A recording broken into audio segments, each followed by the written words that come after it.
Good morning students. तो कैसे हो आप लोग? आई होप आप सभी अच्छे होंगे। तो बच्चों, इसके प्रीवियस वीडियो लेक्चर में हम लोगों ने आरएनए पॉलीमरेज के बारे में पढ़ा।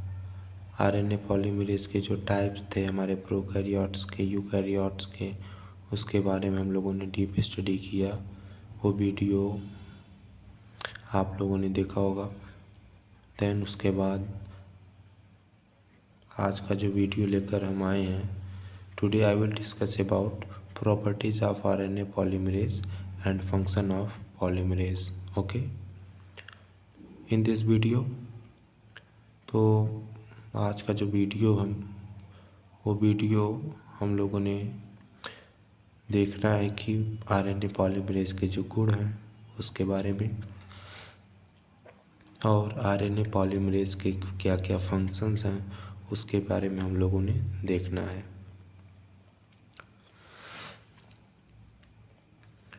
तो आइए स्टार्ट करते हैं। तो यहाँ पर दिया गया है जैसे कि properties of RNA polymerase.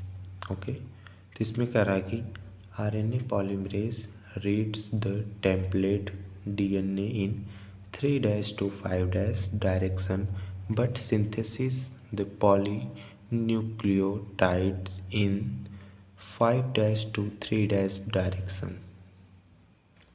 I hope clear होगा, बट मैं इसको थोड़ा ट्रांसलेट कर देता हूँ ताकि समझने में आप लोगों को इजी हो। तो इसमें कह रहा है कि जो आरएनए पॉलीमरेज है, आरएनए पॉलीमरेज टेम्पलेट डीएनए को, कह रहा है ना, RNA polymerase reads the template DNA, यानी आरएनए पॉलीमरेज टेम्पलेट डीएनए को 3' से 5' डायरेक्शन में अध्ययन करता है या उसको स्टडी करता है। देन उसके बाद क्या करता है कि पॉलीन्यूक्लियोटाइड को 5' to 3' में, यानी ये इसको हम 5' 3' मानते हैं। ठीक है, पहले इसको क्या करता है कि 3' to 5' डायरेक्शन में स्टडी करता है। स्टडी करने के बाद फिर क्या कह रहा है कि यहाँ पर उसके बाद पॉलीन्यूक्लियोटाइड को 5' to 3' डायरेक्शन में संश्लेषित करता है। फिर कह रहा है कि it does not have nucleus activities, so unlike DNA polymerase it is unable to proof read, कि इसमें जो न्यूक्लियस गतिविधियां नहीं होती हैं, इसीलिए जो डीएनए हमारा है, अनलाइक डीएनए पॉलीमरेज के विपरीत या संश्लेषित करने में असमर्थ होता है। अनेबल टू प्रूफ रीड मतलब कि डीएनए पॉलीमरेज के विपरीत या संशोधित करने में क्या होता है, असमर्थ होता है। फिर थर्ड हमारा कह रहा है कि it is not need a primer to begin adding the incoming ribonucleotides, कि आने वाला जो राइबोन्यूक्लियोटाइड्स है, क्या जो राइबोन्यूक्लियोटाइड्स आने वाला है, वो राइबोन्यूक्लियोटाइड्स को ये जोड़ना शुरू करके, मतलब जो आने वाला राइबोन्यूक्लियोटाइड्स होगा उसको जोड़ना शुरू कर देते हैं। और शुरू करने के लिए जोड़ेगा तो उसके जोड़ने के लिए क्या होगा, इसे प्राइमर या प्रारंभक की आवश्यकता नहीं होती है। ओके, फिर से कह रहा है कि आने वाला जो राइबोन्यूक्लियोटाइड्स है, तो आने वाले राइबोन्यूक्लियोटाइड्स को जोड़ने शुरू करने के लिए इसमें किसी प्रारंभक या प्राइमर की आवश्यकता नहीं होती है।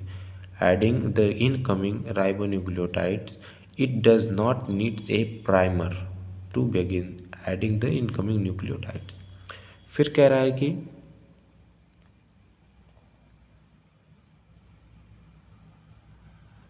ए simple species of RNA polymerase is present in a prokaryotic। Prokaryotic में जो आरएनए पॉलीमरेज की एक स्पीसीज यानी प्रजाति उपस्थित होती है, प्रोकैरियोटिक कोशिका में आरएनए पॉलीमरेज सीधे क्या करता है, डीएनए में प्रवर्तक क्षेत्रों से जुड़ता है।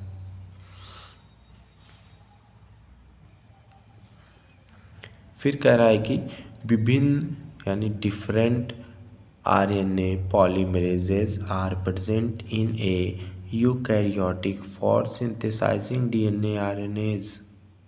डिफरेंट आरएनएज कह रहा है कि विभिन्न आरएनए के संश्लेषण के लिए यूकैरियोट में विभिन्न यानी डिफरेंट टाइप्स के क्या होंगे, आरएनए पॉलीमरेज उपस्थित होते हैं।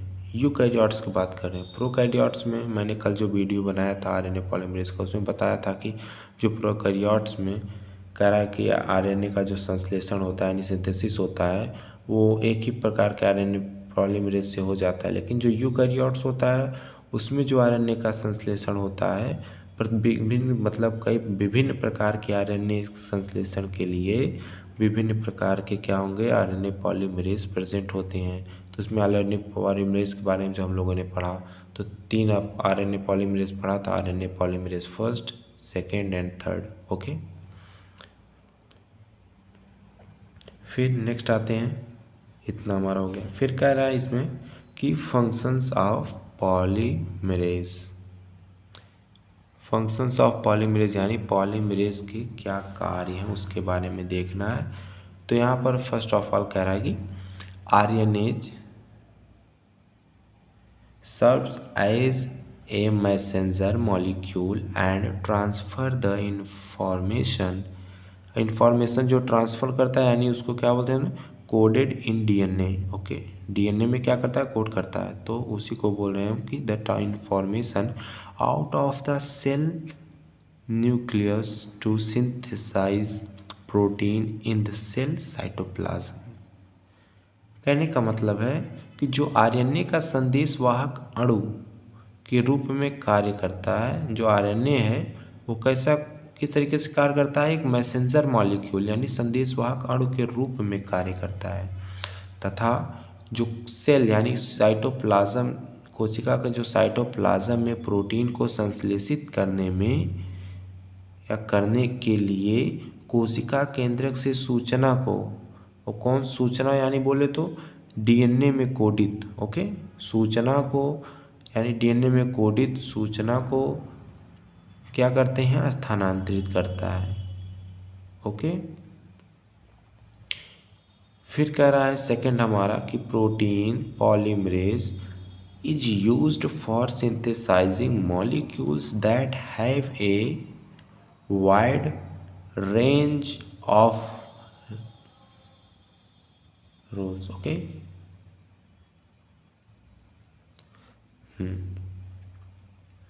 तो इसमें कह रहा है कि जो हमारा आरएनए पॉलीमरेज का उपयोग अणुओं को संश्लेषित करने के लिए किया जाता है। ये सिंपल सी बात है, और प्रीवियस वीडियो अगर आप लोगों ने ध्यान से देखा तो उसमें मैंने इसके बारे में डिस्कस भी किया था कि जो आरएनए पॉलीमरेज होता है उसका यूज़, हम उसमें यूज़ तो नहीं बताया था उसके फंक्शंस को या उसके यूज़ क्या है उसमें, लेकिन फिर भी एक तरीके से मैंने इस बताया बात को था कि जो आरएनए पॉलीमरेज है वो आरएनए पॉलीमरेज का उपयोग अणुओं को संश्लेषित करने के लिए भी किया जाता है, यानी क्यों, जिनकी भूमिका में एक विस्तृत श्रृंखला होती है जिसमें क्या करते हैं, कोशिका आवश्यकताओं की प्रक्रिया यानी जो उनके क्या बोलते हैं उसको, प्रक्रिया में गठित आरएनए प्रतिलेख की संख्या और प्रकार को विनियमित करना होता है। ओके,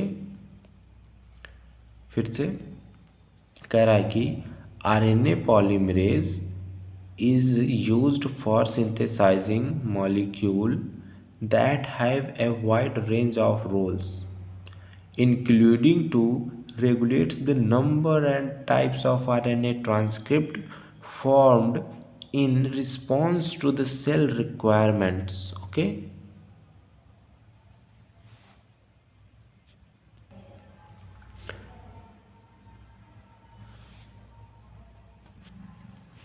then उसके बाद क्या कह रहा है कि it interacts on the carboxyl terminal with different molecules, proteins, transcription factors, and signaling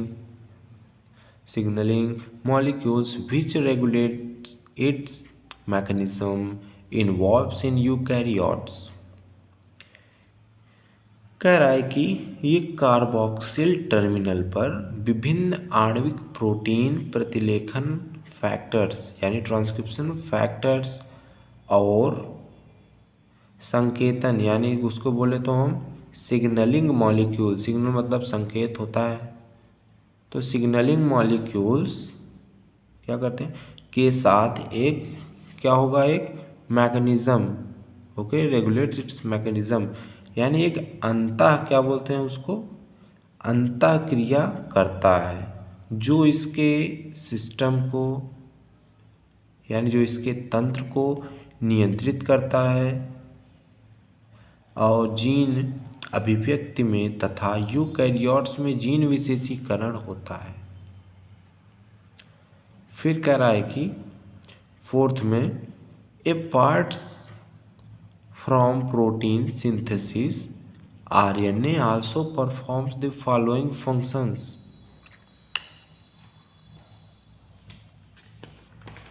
इसके कहने का मतलब है कि जो प्रोटीन सिंथेसिस के अतिरिक्त RNA डिफरेंट फंक्शंस को भी परफॉर्म करता है, ओके।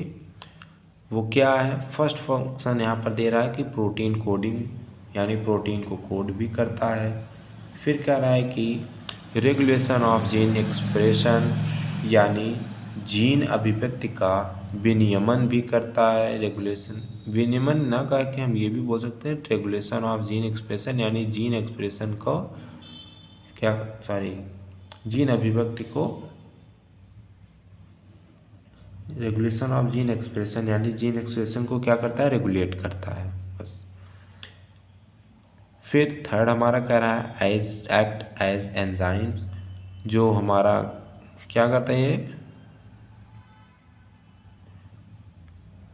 जो RNA होता है एक्ट एज क्या, एंजाइम के रूप में भी कार्य करता है।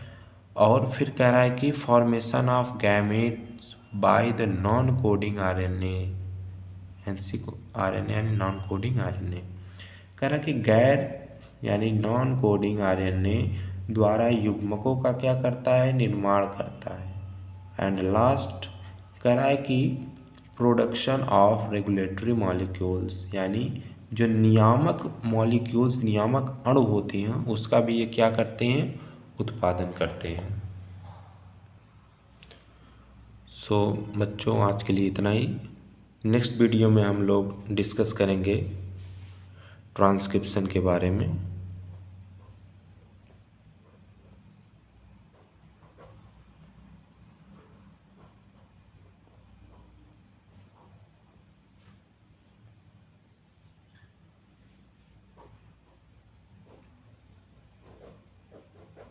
ओके, नेक्स्ट वीडियो में हम ट्रांसक्रिप्शन के बारे में डिस्कस करेंगे।